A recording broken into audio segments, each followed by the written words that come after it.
Pronto, voltando aí.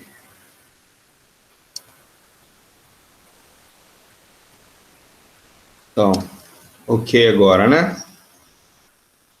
Ok, ok. Então, beleza. Então, aqui a gente tem dados relacionados ao petróleo, né? Então, o Rio de Janeiro ele vai ter uma maior produtividade. E aí, uma das questões que podem ser cobradas em relação a isso, galera, é aquele contexto das estruturas geológicas, né? Ou seja, onde você vai encontrar petróleo? Bacia sedimentar, né? Então, no litoral ali brasileiro, você tem uma grande área de bacia sedimentar, onde foi propícia o desenvolvimento, a evolução desse material aí, né? Como eu falei, a Petrobras ela tem uma maior participação porque a gente tem, digamos assim, um monopólio, né, do petróleo aqui no Brasil, né? E assim, muita gente questiona essa situação pelo fato de não ter concorrência e tal, etc. Mas a questão também é que a energia é um setor estratégico para qualquer país, né? Então, dependendo da circunstância, é interessante você ter estratégias para poder também ter uma segurança maior na acessibilidade desse recurso, né, dessa infraestrutura. Né? Aí a gente poderia aliar outros elementos para ajudar a melhorar a oferta, a concorrência e tal, mas o Brasil tendo um certo controle em relação a isso. Né? Esse mapa aqui, a gente tem as infraestruturas, né, para movimentação de petróleo, né, que basicamente são oleodutos, petroquímicas, né, algumas unidades que vão processar o xisto, por exemplo, para gerar energia em termoelétricas, refinarias, né. Então, a gente pode relacionar isso a dois fatores. Primeiro, a relação entre fonte e processamento, né, onde está a área de produção, a jazida de petróleo, etc. e tal, e também a questão da logística, que foi aqui destacada mais na região centro-sul do Brasil. O que seria isso aqui no centro-sul? Maior densidade técnica, econômica, demográfica e tal. Então a gente consegue fazer esse paralelo aí, né? Aqui a gente tem uma relação de oferta, de importação e exportação. Então o Brasil ele compra derivados de petróleo, exporta petróleo. Então a gente tem vários produtos, né, que estão inseridos nesse segmento. Então o petróleo, por exemplo, ele tem uma vantagem, além de ter uma boa eficiência energética, ele tem uma possibilidade de gerar vários subprodutos, né, que são usados desde a agricultura, indústria, polímeros, etc. Então, a gente acaba tendo essa relação aí também, né?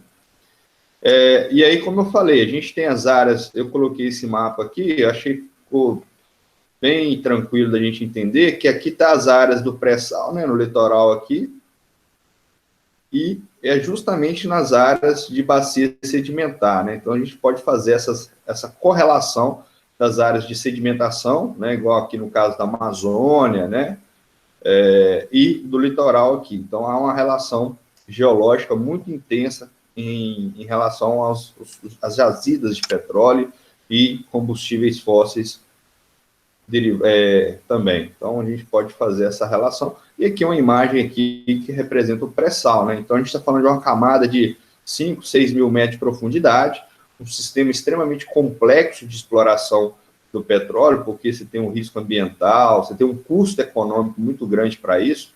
Então, por exemplo, se o barril de petróleo no mercado internacional ficar muito barato, não compensa o Brasil produzir assim. Né? É melhor ele comprar do que produzir aqui, porque o custo aqui pode ficar acima, por exemplo, dos $29.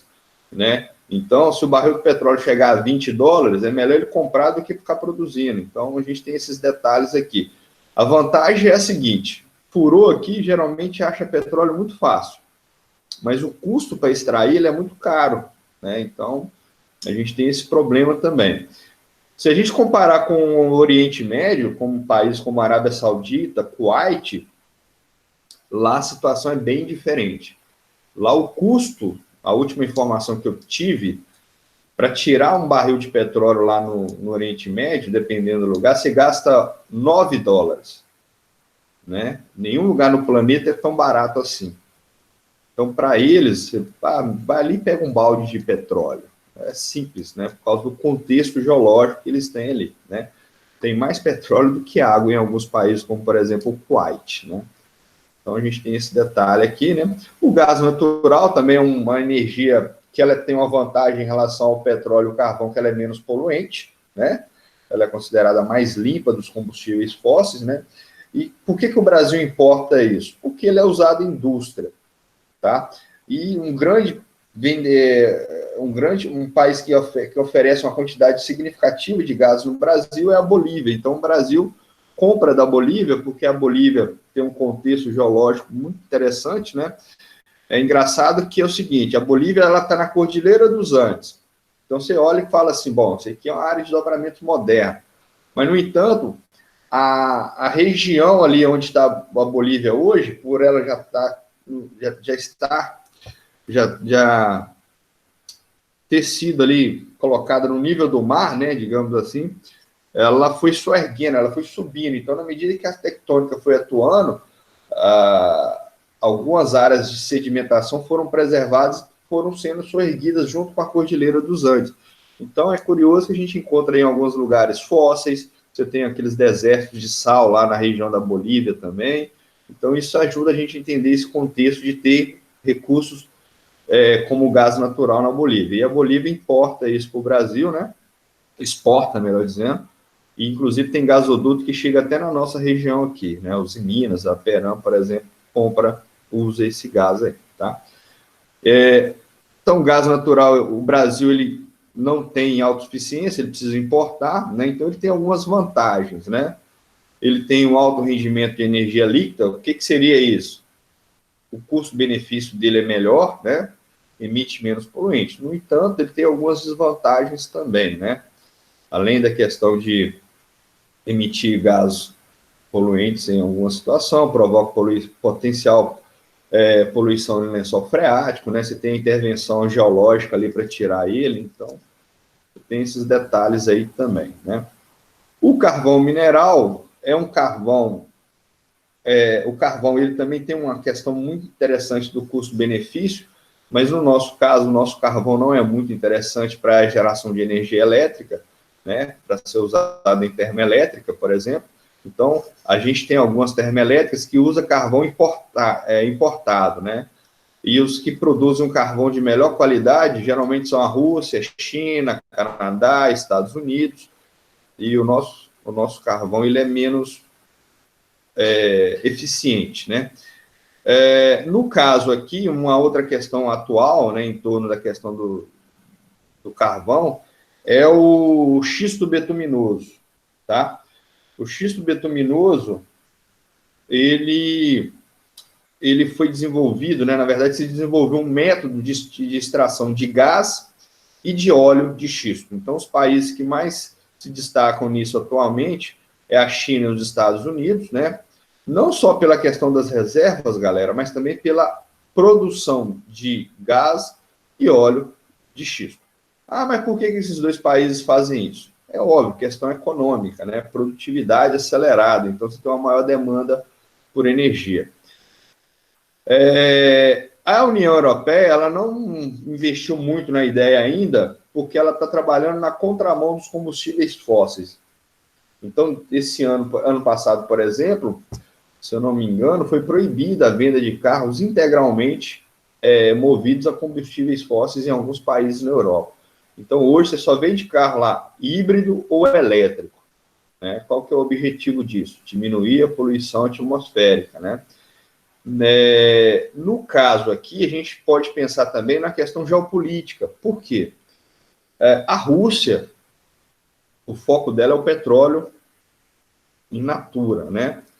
Então, recentemente, a Arábia Saudita e Rússia tiveram um probleminha quanto à relação de produtividade de petróleo. A Arábia Saudita queria diminuir para manter o preço mais alto, a Rússia não queria manter a produção para fazer o preço cair, achando que iria prejudicar os Estados Unidos, né? Até porque os Estados Unidos ele tem uma grande produtividade de petróleo, mas só que, além disso, ele tem explorado muito esse recurso, né? Só que, como é um combustível fóssil, a gente também tem que lembrar dos impactos ambientais, né?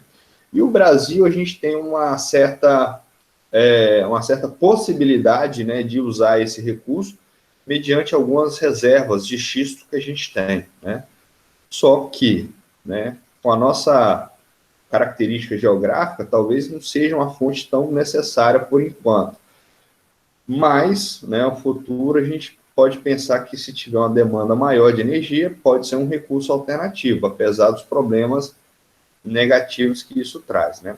Uma crítica que se faz a esse processo, chamado fracking, né, é que você usa muita água e muitos elementos químicos para a extração do óleo e do gás. Então, às vezes, você gera poluição também hídrica. Tem que ter 10 áreas de produção de óleo de xisto, você vai ter 10 lagoas armazenando essa água altamente contaminada, né? Então, surge ainda mais um risco ambiental. A energia nuclear, ela é basicamente usada para geração de energia elétrica, né? O Brasil, ele até se lançou num projeto nuclear a partir da década de 60, com a ideia de entrar na questão geopolítica, né? De ter a tecnologia, de estar vivendo na época ali a Guerra Fria e tal, essas coisas. E, além disso, galera, a gente tem que lembrar também que o manuseio, a dominação da tecnologia da energia nuclear, ela permite que você gere outras tecnologias, né? Até porque você usa a energia nuclear em um hospital, em alguns processos industriais, enfim. Então, ter a ciência do negócio é interessante. Agora, analisando a nossa matriz elétrica, não é interessante a gente correr o risco de ter uma usina nuclear do lado. Porque a gente tem rios, tem clima favorável, tem sol, tem vento, então a gente poderia trabalhar outras vertentes, né? Mas no Rio, né, especificamente na região de Angra, tem ali uma usina, e aí a gente tem algumas vantagens. Ela tem boa eficiência energética, não polui a atmosfera, né? Isso aqui geralmente são vapores de água, mas ela tem alguns problemas, né? Usa muita água para resfriar os reatores, você tem um risco de acidente nuclear, você tem a questão geopolítica de beneficiamento de plutônio que pode gerar arma atômica, então você tem alguns problemas inerentes a isso aí, né? Então você tem toda uma logística para trabalhar depois os resíduos, né? Que foram usados para poder gerar energia, como essas varetas aqui do reator, e depois você tem que armazenar isso e deixar vigiado e tal, né?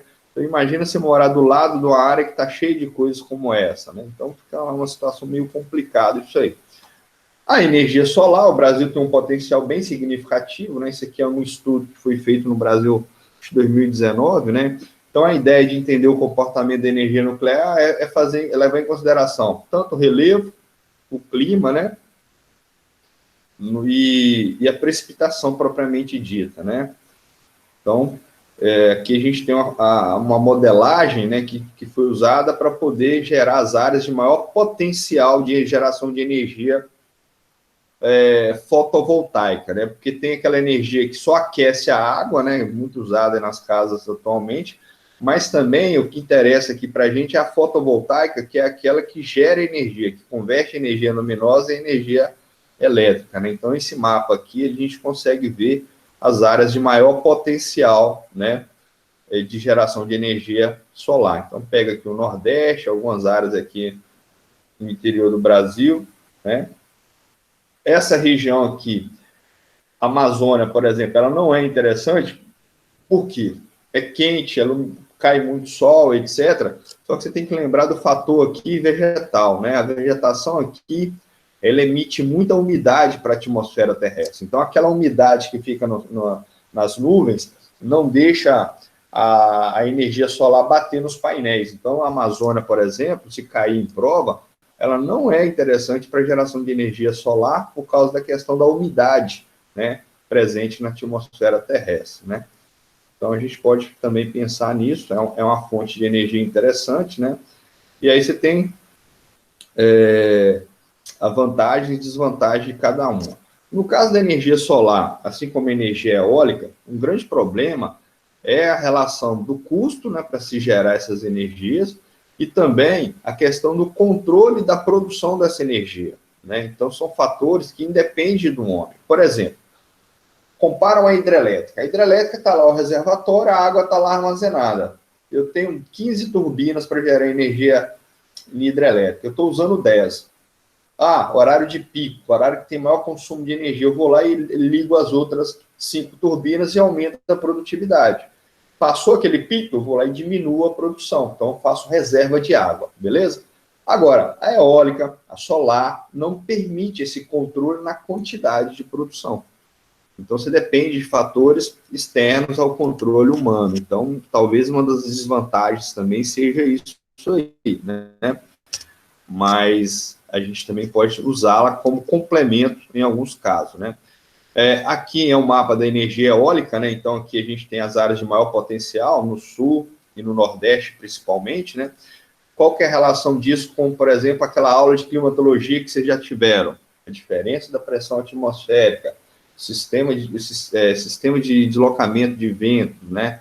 Então, você tem os fatores da pressão atmosférica, o relevo e tal, né? Proximidade com o mar. Então, isso pode interagir e formar ali dinâmicas de circulação de vento. E lembrar também que ao longo do ano, as estações do ano podem também interferir no deslocamento de ventos e tal. Então, você tem essa situação. Tem impactos, né?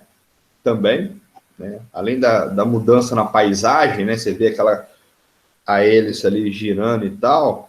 Você também tem a questão de morte de aves e tal, né? Tem alguns impactos ambientais aí, né?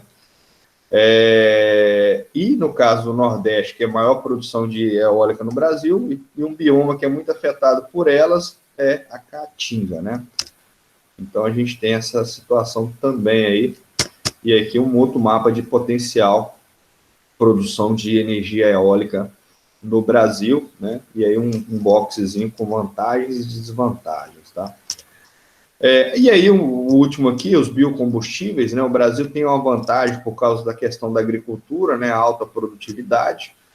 E aí, o que é interessante a gente pensar? Primeiro, a gente pode usar milho, soja, cana-de-açúcar, né? Entre outros, aí, madeira, lenha, né? Para poder fazer energia. A grande vantagem é que você consegue ter um controle da produção. Então, seria isso aí. É renovável também, né?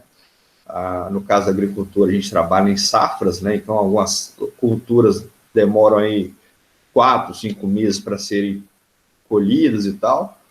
E aqui a gente tem aqui um percentual de produção de etanol que é baseado em cana-de-açúcar, né? Então, aqui o Sudeste e o Centro-Oeste são responsáveis por boa parte da produção de etanol, né? O nosso etanol feito com cana, ele tem maior eficiência energética do que o etanol feito com milho, por exemplo, nos Estados Unidos, né? A beterraba lá na Europa, a beterraba branca, né? Parece um tubérculo gigante o negócio. Então, a gente tem essas situações que dá para usar. No entanto, tem que lembrar dos impactos ambientais para produzir isso, né? Uso de água, superaproveitamento de solo, né?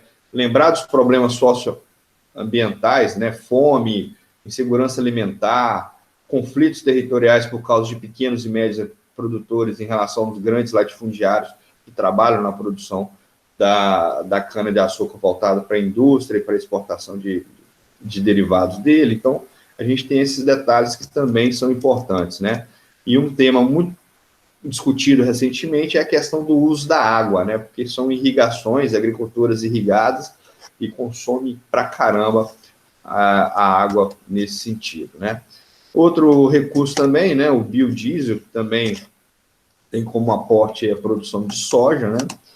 Também pode gerar uma série de problemas do ponto de vista da segurança nutricional e tal. Também tem alguns métodos específicos para poder fazer isso, né? Então, aqui a gente tem um mapa da maior produção de cana, né, que a gente usa o etanol, por exemplo, na composição da gasolina, né, tem um percentual que é permitido no Brasil, em outros lugares não, né, tem lugar que a gasolina é só o petróleo mesmo, aqui a gente tem uma mistura, né. E uma outra última fonte aqui é a marimotriz, né, são estruturas que vão sendo usadas aqui no litoral, né, na medida que você tem a movimentação das marés, vai gerando ali a movimentação de uma turbina e depois você tem a conversão da movimentação da turbina em energia elétrica, né? Só que você tem algumas vantagens, né? Como é renovável, né? O Brasil tem uma grande costa brasileira que poderia usar melhor isso, só que você também tem as desvantagens, né? O custo, Você tem estudos ainda que estão sendo feitos, né? Dependendo da região, se tiver um furacão, um tornado ali mais forte, pode comprometer a estrutura, enfim, você tem alguns pormenores que tem que ser analisado, mas dependendo do lugar, vale a pena também a gente ver, né? E é isso, galera. Deixa eu passar o exercício para a gente continuar aqui, antes da gente terminar.